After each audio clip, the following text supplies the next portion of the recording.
తాకట్లో ఉన్న మీ బంగారాన్ని విడిపించి ఆ రోజు ఆన్లైన్ రేటుకి కొంటాం. Sharma gold company. నమస్కారం, వెల్కమ్ టు సుమన్ టీవీ. నేను గీతాంజలి. సెప్టెంబర్ 7 భాద్రపద పౌర్ణమి. ఈరోజే చంద్రగ్రహణం కూడా. సంపూర్ణ చంద్రగ్రహణం అని చెబుతున్నారండి. పట్టువిడిపి సమయాలు ఎలా ఉన్నాయి, మనం విశేషంగా ప్రత్యేకంగా ఎలాంటి నియమాలు పాటించాలి, ఎలాంటి జాగ్రత్తలు తీసుకోవాలి. ఎప్పుడు ప్రతిసారి గ్రహణం తర్వాత కొన్ని పరిస్థితులు మనం చూస్తూనే ఉన్నాం. మరి ఈ చంద్రగ్రహణం తర్వాత మొత్తం అంటే దేశవ్యాప్తంగా కావచ్చు, అంతర్జాతీయంగా ఎలాంటి పరిస్థితులు మనం ఎదుర్కోబోతున్నాం, అలాగే కొంతమంది రాసుల వారీగా ప్రభావాలు ఉంటాయి. ఇలా వీటన్నిటి గురించి కూడా మాట్లాడదాం.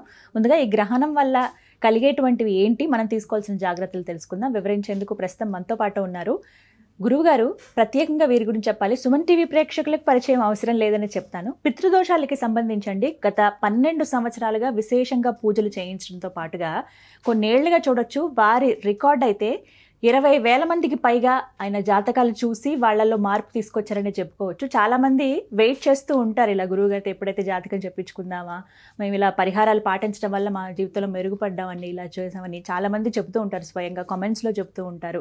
ఏ కార్యక్రమం ఉన్నా కూడా రీసెర్చ్ చేసి మరీ చెప్తారు. అలాగే ఈ చంద్రగ్రహణం గురించి కూడా చాలా కూలంకషంగా మనకి ఇప్పుడు వివరించబోతున్నారు. మరి ఆలస్యం చేయకుండా తెలుసుకుందాం. మనతో పాటు ఉన్నారు ప్రముఖ జ్యోతిష్యులు బ్రహ్మశ్రీ నందిభట్ల శ్రీహరి శర్మ గురుగారు. వారితో మాట్లాడదాం. గురుగారు నమస్కారం అండి. వాగర్థావివ సంపృక్తౌ వాగర్థ ప్రతిపత్తయే జగతః పితరౌ వందే పార్వతీ పరమేశ్వరౌ.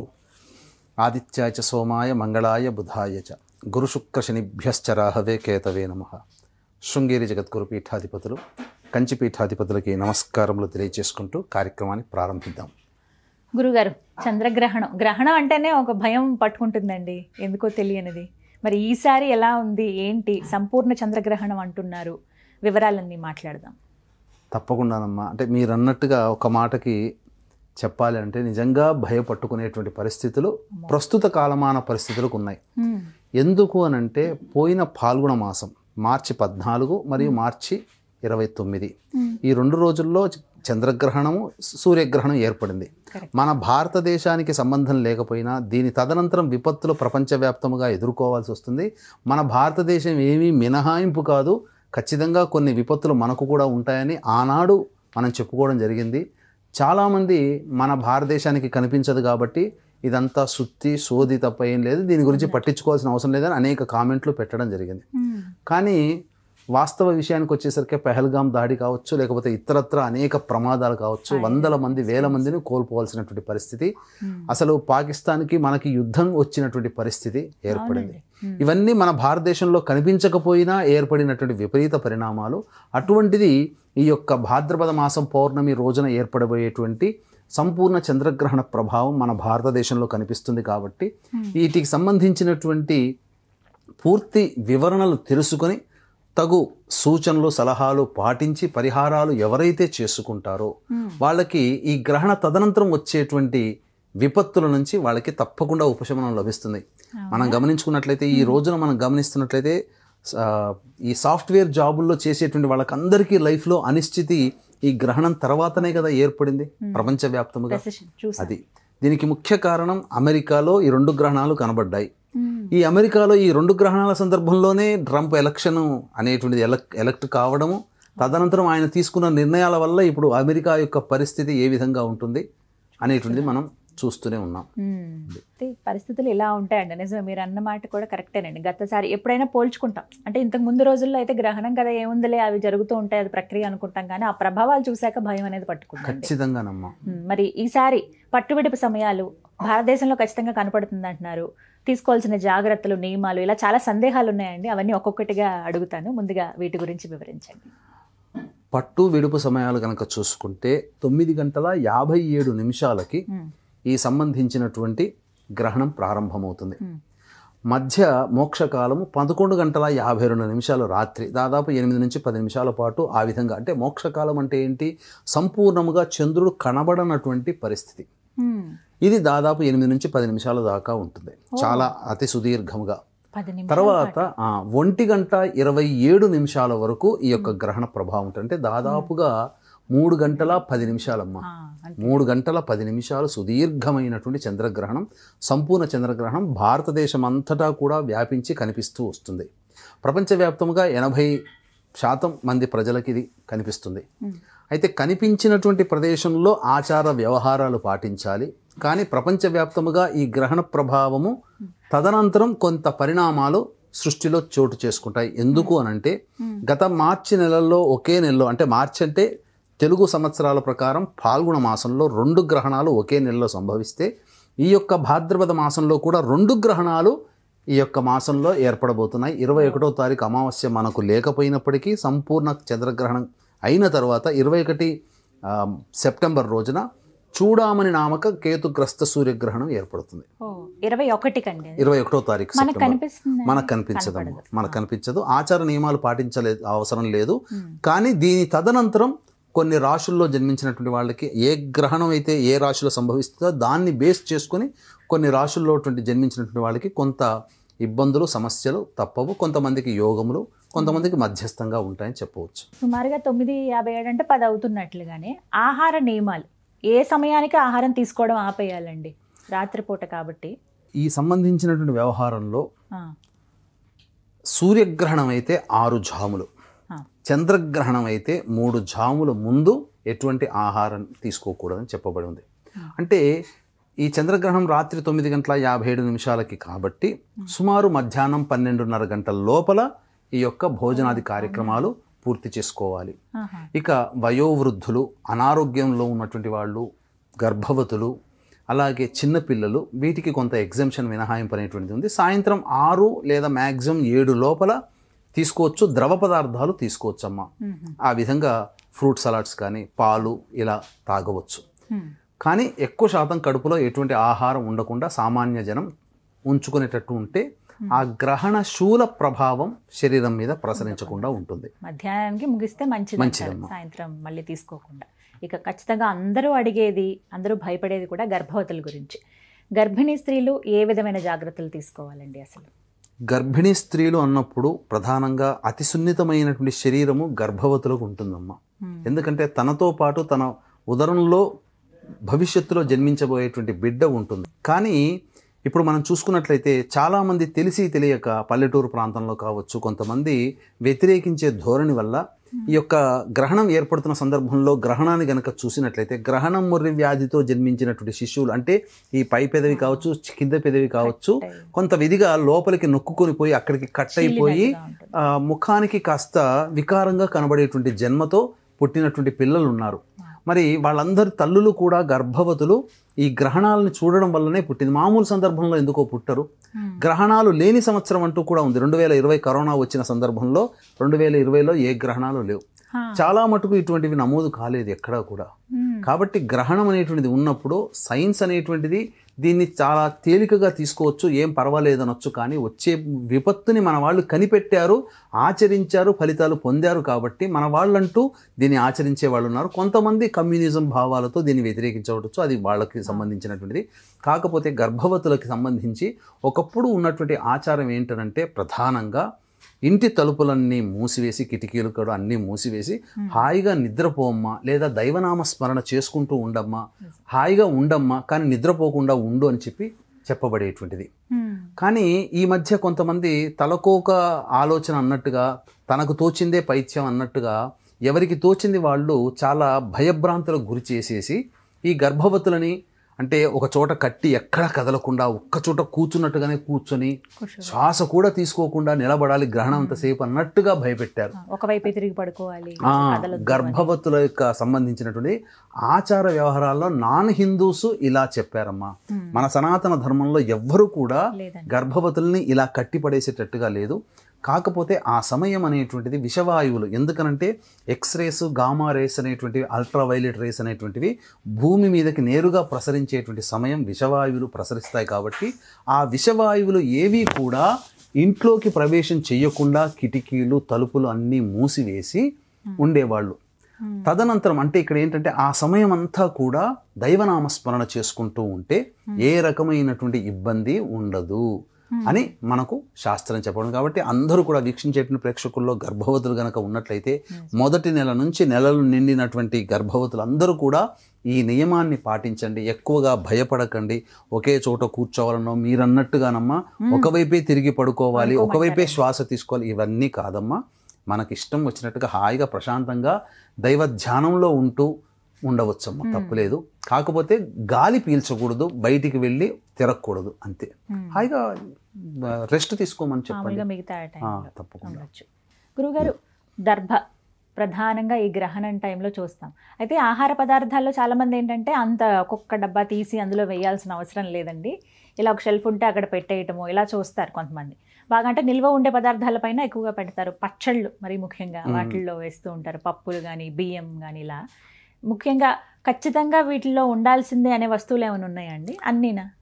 అంటే ప్రధానంగా నిల్వ ఉంచబడినటువంటి పదార్థాలు ఏవైతే ఊరగాయలు, మాగాయలు ఉంటాయి కదమ్మా, వాటిట్లో, అలాగే బియ్యంలో మనం నిత్యం వండుకునేటువంటి బియ్యం డబ్బాలో, ఏదైనా ఇతర ఆహార పదార్థాల విషయంలో, మనం ప్రతిరోజు నీరు తాగేటువంటి విషయంలో, అలాగే ఇంటిపైన ట్యాంక్స్ ఉంటాయి, వాటర్ ట్యాంక్స్, అందులో ఈ యొక్క దర్భల్ని వాడాలి. అయితే దర్భల విషయంలోకి వచ్చేసేసరికి చాలామందికి కన్ఫ్యూజన్ ఏంటంటే గరికను కూడా దర్భ అనుకుంటారు. గరిక వేరు, దర్భ వేరు. కాబట్టి పచారీ షాపుల్లో కానీ లేదా పూజా స్టోర్లో కానీ అడిగితే ఒక 20-30 రూపాయలు పెడితే దర్భ దొరుకుతుంది. ఆ దర్భని కట్ట ఇస్తారు. ఆ దర్భని ప్రతి నిలువ ఉన్నటువంటి పదార్థాల్లో, నీటిలో, అలాగే ప్రధానంగా ఈ సంబంధించినటువంటి దేవతా మందిరంలో ప్రతి పటముకి. ఎందుకనంటే మనము 20-30 సంవత్సరాలుగా ఒకే చిత్రపటాలు, ఒకే విగ్రహాల్ని మనం పూజిస్తున్నాం కదా. మన పూజ చేసే శక్తి ఆ చిత్రపటాలలో లేదా ఆ దేవతా విగ్రహాల్లో నిక్షిప్తమై ఉంటుంది. కాబట్టి ఆ విగ్రహాల దగ్గర ఒక దర్భపూజ పెట్టడం, ఇది చేసుకోవాలి. మరీ ముఖ్యంగా పూర్వకాలంలో ఏం చేసేవాళ్ళంటే చక్కగా సంబంధించినటువంటి చతురస్రాకారం కానీ బియ్యపిండితో లేదా అష్టదళ పద్మం నెట్టింట్లో వేసేవాళ్ళు, హాలులో వేసి వాటి మీద కొన్ని దర్భపూజలు పెట్టేవాళ్ళు. గ్రహణ సమయం అంతా ఆ విధంగా ఉండేది. ఎందుకంటే ఇంట్లో ప్రవేశించినటువంటి విషవాయువులు ఆ దర్భ, నట్టింట్లో ఉన్న దర్భ కేంద్రీకృతంగా ఉండి ఆకర్షించుకుంటుంది విషవాయువుని. ఆ విధంగా పెట్టేవాళ్ళు. ఆ పద్ధతి కూడా మనం పాటించవచ్చమ్మా. దర్భల్ని ఈ విధంగా పెట్టవచ్చు. ఎందుకనంటే దర్భకు ఉన్నటువంటి విశిష్టత, దర్భలో పెట్టబడినటువంటి పదార్థము గ్రహణ సమయంలో కలుషితం కాలేదు, బ్యాక్టీరియా దరిచేరలేదని అమెరికన్స్ కనుగొన్నారు. అంటే ఇది అమెరికన్స్ కనుగొన్నారని చెప్పి మనం అనుకుంటాం, మన శాస్త్రవేత్తలు ఎప్పుడో కనుగొన్నారు. మరి ఇది పాటించకుండా వాళ్ళు చెప్పారు కాబట్టి మనం చెప్పుకోవాల్సి వచ్చిన పరిస్థితికి మనం దిగజారిపోయాం. కానీ మన ఆచారం ఉంది, మన ఆచారాన్ని ఎందుకు పాటించాం? ఇదే మన దౌర్భాగ్యం. తెలుసుకోవాలి కనీసం ఎప్పుడైనా ఇలాంటివి. అవునమ్మా. గురుగారు, మరి రాశుల పరంగా చూసుకున్నా కూడా ప్రభావాలు ఖచ్చితంగా ఉంటాయని చెప్తూ ఉంటారు మీరు. మరి ఈసారి ఈ చంద్రగ్రహణ ప్రభావం ఏ రాశులపైన ఎలా ఉందండి? మంచా చెడా? ప్రధానంగా ఇప్పుడున్నటువంటి ప్రసార మాధ్యమాల్లో అనేక విధాలుగా పుంఖానుపుంఖాలుగా వీటి గురించి వచ్చేసేసాయి కూడా. అయితే వాస్తవానికి గ్రహణ ప్రభావము ఆ యొక్క ఏ ప్రాంతంలో అంటే విశ్వానికి సంబంధించింది కాబట్టి ప్రపంచవ్యాప్తంగా ఉండేటువంటి పరిస్థితులు కొంత తారుమారవుతాయి. అందులో ఆ దేశ జనాభాలో మనము కాబట్టి మన మీద కూడా కొంత ఎఫెక్ట్ అది మన వ్యక్తిగత జీవితం మీద ఉంటుంది. కాబట్టి దీన్ని దృష్టిలో పెట్టుకుంటే దృగ్గణితం ప్రకారము శతభిషము నక్షత్రంలో ప్రారంభమై పూర్వాభాద్ర నక్షత్రంలో ఈ యొక్క గ్రహణం అనేది పూర్తవుతుంది. ఏది పాత గణితం ప్రకారం. దృగ్గణితం ప్రకారం చూసుకుంటే కేవలం పూర్వాభాద్ర నక్షత్రంలోనే ఈ యొక్క గ్రహణం అనేటువంటిది ఉంటుంది. కాబట్టి ఇక్కడ అనుమానాలు, సందేహాలకి తావు లేకుండా రెండు సిద్ధాంతాలని యాక్సెప్ట్ చేస్తే ఏ గొడవ ఉండదు. కాబట్టి శతభిషము పూర్వాభాద్ర నక్షత్రము మరియు ఈ శతభిష పూర్వాభాద్ర నక్షత్రానికి అనుజన్మ తారలు ఉన్నాయి. ఆరుద్ర, స్వాతి, పునర్వసు, విశాఖ. అలాగే ఈ శతభిష నక్షత్రం కంటే ముందు ఉన్నటువంటి నక్షత్రం ధనిష్ట నక్షత్రం, పూర్వభాద్ర నక్షత్రం తర్వాత ఉండేటువంటిది ఉత్తరాభాద్ర నక్షత్రం. వెరసి ధనిష్ట, శతభిషం, పూర్వభాద్ర, ఉత్తరాభాద్ర, స్వాతి, ఆరుద్ర, పునర్వసు, విశాఖ ఈ 8 నక్షత్రాల్లో జన్మించినటువంటి వాళ్ళు ఈ గ్రహణాన్ని చూడకూడదు. ఇక ఈ గ్రహణం అనేటువంటిది కుంభరాశిలో సంపూర్ణంగా ఏర్పడుతున్నటువంటి కారణం చేత కుంభరాశి, మీనరాశి మరియు కర్కాటక రాశికి అష్టమ రాశి కాబట్టి కర్కాటక రాశి, వృశ్చిక రాశికి అర్ధాష్టమ రాశి కాబట్టి వృశ్చిక రాశి, ఈ 4 రాశుల వారికి ప్రభావం అధికంగా ఉంటుంది. చెడు ఫలితాలు ఈ యొక్క కర్కాటక, వృశ్చిక, కుంభ, మీన రాశిలో జన్మించిన వాళ్ళు పొందుతారు. అలాగే మేష, వృషభ, కన్య, ధనుస్సు రాశిలో జన్మించినటువంటి వాళ్ళకి అత్యంత శుభ ఫలితాలు కలుగుతాయి.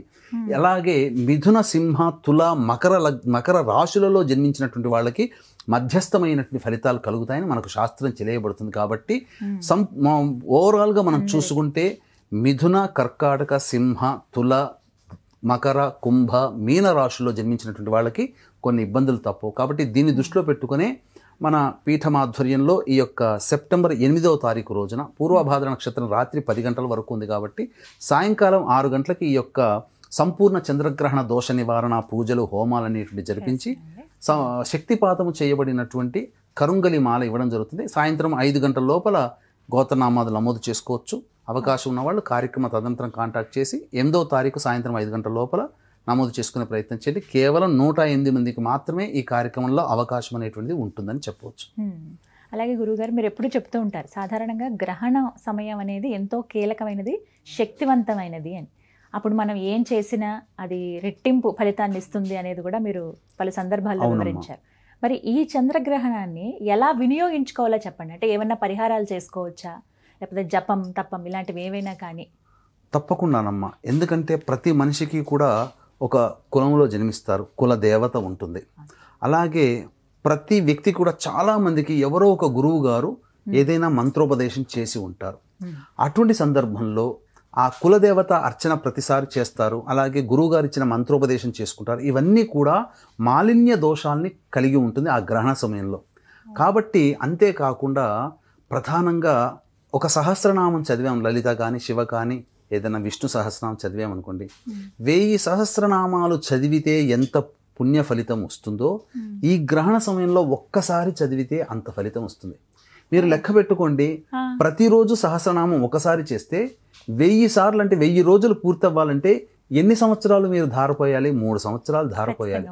అంటే 3 సంవత్సరాల్లో పూజ చేస్తే సహస్రనామం ప్రతిరోజు చేస్తే ఎంత పుణ్య ఫలితమో ఈ గ్రహణ సమయంలో ఒక్కసారి చదివితే అంత ఫలితం వస్తున్నప్పుడు, గ్రహణ సమయం దాదాపు 3 గంటల 10 నిమిషాలు ఉన్నప్పుడు దీన్ని అందరూ కూడా వీక్షించేటువంటి ప్రేక్షకులు అందరూ కూడా దీన్ని సంపూర్ణంగా వినియోగించుకునే ప్రయత్నం చేయాలి. అందులో భాగంగా ప్రధానంగా గ్రహణానికి ఉన్నటువంటిది పట్టు విడుపు అనేటువంటిది ప్రధానం. కాబట్టి 9 గంటల 57 నిమిషాలకి అన్నప్పుడు 9 గంటల 50 నిమిషాలకి లేదా 55 నిమిషాలకి బాత్రూమ్కి వెళ్ళి స్నానం అనేటువంటిది ప్రారంభం చేయాలి. పట్టు ఉన్నప్పుడు స్నానం ఆచరిస్తాం, బయటికి వస్తాం. రాగానే శుభ్రమైనటువంటి వస్త్రములు కట్టుకొని గురువుగారు ఇచ్చిన మంత్రోపదేశము కానీ, లేకపోతే ఇష్టదేవత లేదా కులదేవత ఆరాధన, లేదా ఇష్టమైనటువంటి దేవతా సహస్రనామ పారాయణము, కవచ పారాయణాలు, స్తోత్రాలు ఇవన్నీ కూడా ఆ యొక్క 1 గంట 20 నిమిషాల వరకు చేసుకోవచ్చు. చేసుకున్న తదనంతరం 1 గంట 20 నిమిషాలకి లేదా 23 నిమిషాలకి మళ్ళీ బాత్రూమ్కి వెళ్ళి విడుపు స్నానం అనేటువంటిది ఆచరించాలి. ఇక ఈ సందర్భంలో ఈ పట్టుకి విడుపుకి మధ్య ఉన్నటువంటి సమయంలో బ్రాహ్మణులు గనక నిజంగా అవైలబుల్ గనక ఉన్నట్లయితే ఈ చెప్పబడినటువంటి సోకాల్డ్ కర్కాటక, వృశ్చిక, కుంభ, మీన రాశుల్లో జన్మించిన వాళ్ళు, అలాగే సింహ మరియు మిథున, తుల, మకర రాశుల్లో జన్మించినటువంటి వాళ్ళు ప్రధానముగా ఒక కాంస్య పాత్ర కానీ, లేకపోతే సంబంధించినటువంటి మట్టి పాత్ర కానీ లేదా ఇత్తడి పాత్ర కానీ తీసుకొని అందులో వెండి చంద్రబింబము, వెండి నాగబింబము, వెండి సూర్యబింబము అనేటువంటిది వేసి అది మునిగేంత వరకు ఆవు నెయ్యి వేసి తదనంతరం ఆ యొక్క పాత్రని వస్త్ర సహితముగా బియ్యము మరియు మినుములు అనేటువంటిది పెట్టి, కొంత నల్ల నువ్వులు, బియ్యము, మినుములు వస్త్ర సహితంగా పెట్టి ఆ యొక్క పాత్రలో ఆవు నేతిలో ఎవరైతే దోషంతో బాధపడుతున్నారో వాళ్ళు ముఖాన్ని చూసుకొని తదనంతరం బ్రాహ్మణుడి కనుక దానం చేసినట్లయితే ఈ యొక్క గ్రహణ దోషం అనేటువంటి సంపూర్ణంగా తొలగిపోతుంది. ఎవరికి వాళ్ళు ఇంటి దగ్గర చేసుకోగలిగేటువంటి పరిహారం కాబట్టి చక్కగా చేసుకోవచ్చు. ఇక విడుపు తదనంతరం మళ్ళీ ఇంట్లో అంతా కూడాను శుభ్రపరచుకోవాలి. ఏ సమయానికండి? ఇంకా ఉదయం లేచి 6ంటికి ఎలాగో లేస్తారు, 5-6 గంటలకు లేస్తారు కాబట్టి ఆ సమయం నుంచి ఇంకా స్నానాలు అవి చేసేసుకోవచ్చా? చేసుకోవచ్చమ్మా. ఈ యొక్క గ్రహణ వేద సూర్యోదయం వరకు కూడా ఉంటుంది కాబట్టి అవకాశం ఉంటే ఇక 1:30 తర్వాత మళ్ళీ స్నానం ఆచరించి మళ్ళీ నిద్రపోవాలని ఉండదు కదా, ఏదో ఒక పని.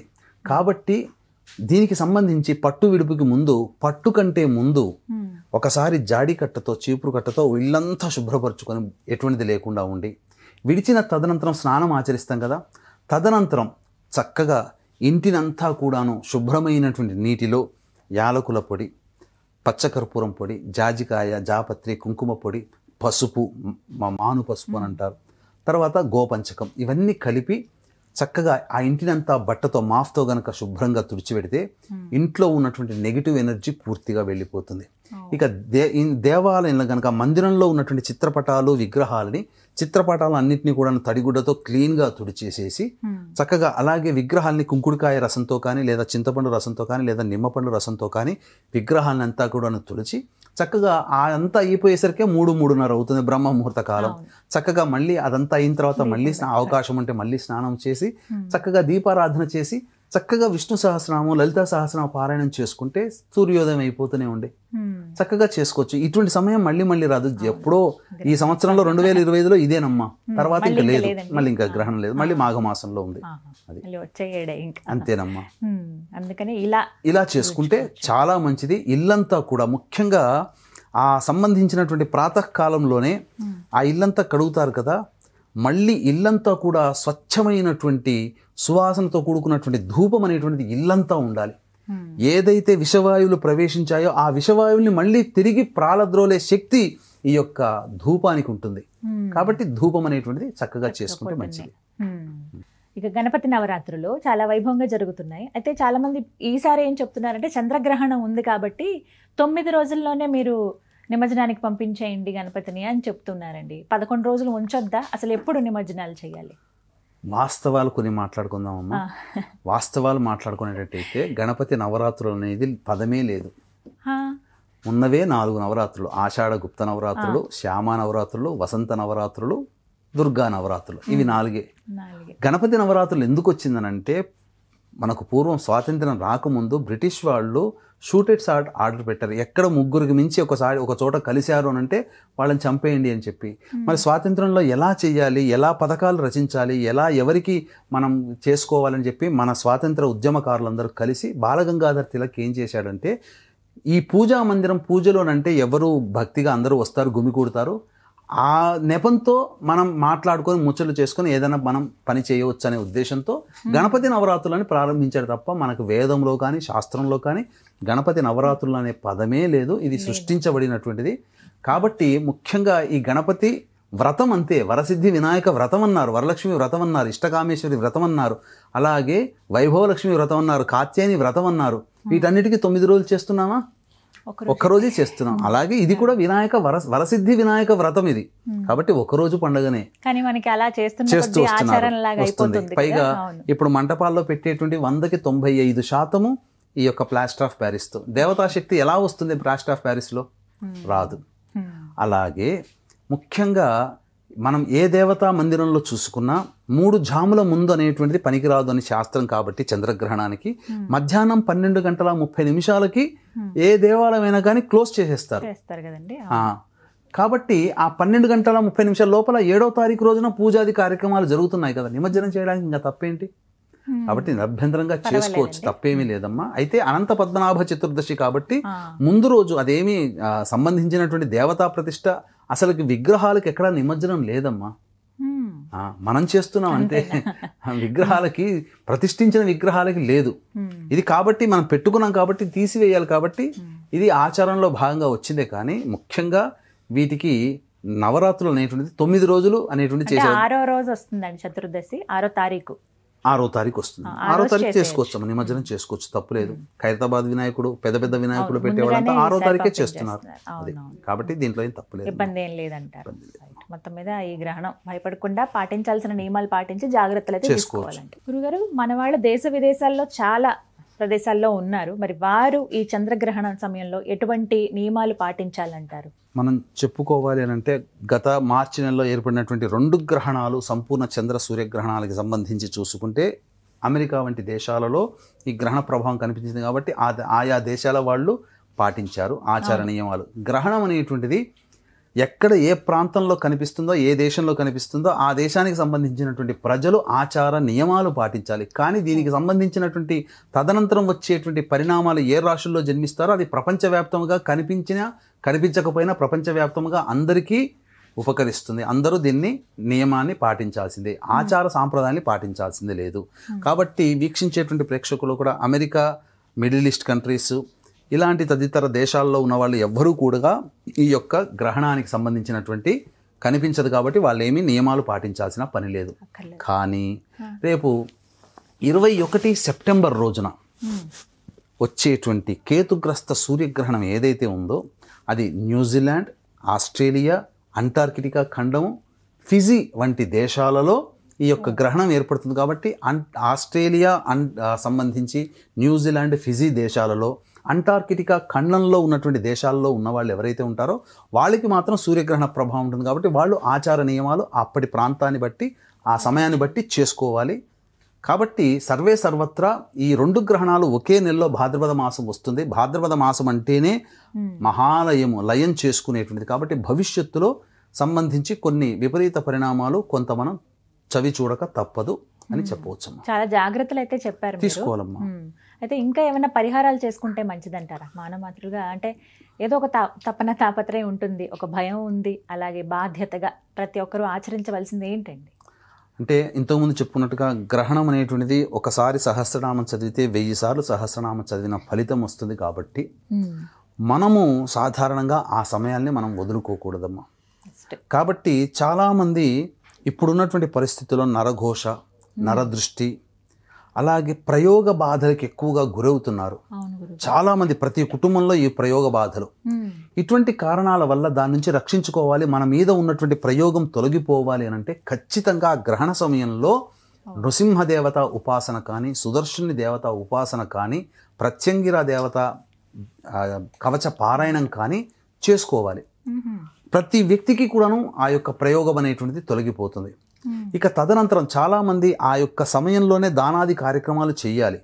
కానీ దానాది కార్యక్రమాలు చేయడానికి మధ్యరాత్రికి అందరికీ ఓపిక ఉండదు. కాబట్టి తెల్లవారే, ఎందుకనంటే గ్రహణం ఏర్పడుతున్నటువంటి నక్షత్రం పూర్వభాద్ర నక్షత్రము మరుసటి రోజు అనగా 8వ తారీఖు రాత్రి 10 గంటల వరకు కూడా ఉన్నటువంటి సందర్భంలో ఆ యొక్క గ్రహణ నక్షత్రం అప్పటి వరకు ఉంటుంది. కాబట్టి 8వ తారీఖు రోజున ఉదయాన్నే లేవగానే కాలకృత్యాదులు తీర్చుకొని చక్కటి మట్టి పాత్ర కానీ, కాంస్య పాత్ర కానీ, ఇత్తడి పాత్ర కానీ, ఒక చిన్న ప్లేట్ లాంటిది బౌల్ లాగా ఉంటే సరిపోతుంది, తీసుకొని అందులో వెండి చంద్రబింబము, వెండి సూర్యబింబము మరియు ఈ వెండి సంబంధించినటువంటి సర్పబింబము ఇవి వేసి అది మునిగిపోయేంత వరకు ఆవు నెయ్యి వేసి, అలాగే శక్తి గనక ఉంటే బియ్యము కిలోంబావు, మినుములు కిలోంబావు, నల్ల నువ్వులు కొన్ని, తరువాత ఒక శ్వేత వస్త్రము, ఇవన్నీ ఒక చాటలో పెట్టి దానిపైన ఇస్తరాకు వేసి ఆ విస్తరాకు పైన ఈ చెప్పబడినటువంటి బింబాలతో నిండి ఆవు నెయ్యితో నిండిన పాత్రను పెట్టి సంకల్పం బ్రాహ్మణుడి ద్వారా చెప్పించుకొని తదనంతరం తన యొక్క ముఖాన్ని ఏ దోషంతో బాధపడుతుంది, దోషం ఉన్నా లేకపోయినా 12 రాశుల్లో జన్మించిన వాళ్ళు తీసుకోవచ్చు. దీని ప్రకారం సంపూర్ణ చంద్రగ్రహణ ప్రకారం అయితే మిథున, కర్కాటక, సింహ, తుల, మకర, కుంభ, మీన రాశుల్లో జన్మించిన వాళ్ళు చెప్పబడి ఉంది. నా లెక్క ప్రకారం అయితే ఒక్కొక్క రాశిలో జన్మించిన వేరే వేరే లగ్నాల్లో జన్మించి ఉంటారు. కాబట్టి 12 రాశులలో జన్మించినటువంటి వాళ్ళకి కూడా కొంత దోషం అనేటువంటిది ఆపాదించబడుతుంది. ఈ 12 రాశుల్లో జన్మించినటువంటి వాళ్ళు ప్రతి కుటుంబంలో అయితే అందరూ కూడా ఆ యొక్క ముఖములో ఆ బింబము, ఆ యొక్క ఆవు నేతిలో ముఖము చూసి బ్రాహ్మణుని దగ్గరికి వెళ్ళైనా లేదా బ్రాహ్మణుని ఇంటికి పిలిపించైనా కానీ సంకల్పము చెప్పి దక్షిణ సహితముగా దానము చేసి స్వయం పాక దానము గనక చేసినట్లయితే తప్పకుండా గ్రహణ దోషం అనేటువంటిది తొలగిపోతుంది. ఈ గ్రహణ తదనంతరం ఏమవుతున్నాయంటే చాలామంది జీవితాలలో కొన్ని ఇబ్బందులు అనేటువంటివి రావచ్చు. ఎటువంటి ఇబ్బందులు? ముఖ్యంగా ఉద్యోగంలో చేసుకునే వాళ్ళకి ఇబ్బందులు, వ్యాపారంలో నష్టాలు, దాంపత్య జీవితంలో నష్టాలు, అలాగే డబ్బులు ఇచ్చి నష్టపోవడం కానీ, అవమానాలు ఎదుర్కోవడం కానీ, లేకపోతే అనుకున్న పని తొందరగా కాలేకపోవడం కానీ, ఇవి అన్నీ కూడా గ్రహణ తదనంతరం అనేటువంటిది ఏర్పడబోతున్నాయి. కాబట్టి అన్ని రాశుల్లో జన్మించినటువంటి వాళ్ళు ఈ చెప్పిన విధానాన్ని పాటించవచ్చు. దీని యొక్క ప్రభావము దీపావళి వెళ్ళి కార్తీక మాసం అయ్యేంత వరకు కూడా దీని ప్రభావాన్ని మనం చవి చూడక తప్పదు. ఈ గ్రహణ తదనంతరం ఒకే నెలలో 2 గ్రహణాలు వస్తున్నాయి. కాబట్టి భవిష్యత్తు డిసెంబర్ మాసం లోపల ఏదైనా కానీ ముఖ్యంగా ఈ సంబంధించినటువంటి వాయుతత్వ రాశిలో గ్రహణం ఏర్పడుతుంది, అలాగే అగ్నితత్వ రాశుల్లో ఏర్పడబోతుంది. కాబట్టి వాయువు అగ్ని రెండూ కలిస్తే వచ్చేటువంటి నష్టము శరీరంలో ప్రధానంగా మానవ శరీరంలో జ్వరముల వంటి వాటి వ్యాధులు అనేటువంటి ప్రబలే అవకాశం ఉంటుంది. అలాగే వాయువు అంటే వైరస్సు, కాబట్టి జ్వరంతో ఎక్కువగా చాలామంది పీడితులవుతారు. దీని ప్రకారము డిసెంబర్ నెల లోపల అని వాతావరణ కాలుష్య ప్రభావం కూడా ఉంటుంది. కాబట్టి వ్యక్తిగతంగా సంబంధించిన అన్ని రాశుల వాళ్ళు చెప్పిన పరిహారాన్ని పాటించడం. ఏ వ్యక్తికైనా ఏ సమస్యకైనా 2 రకాల పరిష్కారాలు ఉంటాయి. మానవ పరిష్కారం అంటే ఇప్పుడు చెప్పిన విధంగా మీకు చేసుకునేటువంటిది. దైవ పరిష్కారంలో భాగంగా అందరూ ఈ యొక్క సంబంధించినటువంటి గ్రహణ దోష నివారణ చేసుకోలేరు కాబట్టి మన పీఠం ఆధ్వర్యంలో ఈ 12 రాశుల్లో జన్మించిన వాళ్ళు, ముఖ్యంగా మిథున, కర్కాటక, సింహ, తుల, మకర, కుంభ, మీన రాశుల్లో జన్మించినటువంటి వారికి ఈ గ్రహణ దోష నివారణ పూజలు, హోమాలు జరిపించడం జరుగుతుంది. శక్తిపాతము చేసినటువంటి కరుంగలిమాల మీకు ఇవ్వడం జరుగుతుంది. కేవలం ఒక 108 మందికి మాత్రమే అవకాశము. 8వ తారీఖు సాయంత్రం 6 గంటలకి ప్రారంభమవుతుంది కాబట్టి 8వ తారీఖు సాయంత్రం 5 గంటల లోపల గోత్రనామాదులు నమోదు చేసుకోవచ్చు. చక్కగా వివరించారు గురుగారు, ధన్యవాదాలండి. సర్వం శ్రీ ఉమామహేశ్వర పరబ్రహ్మార్పణమస్తు.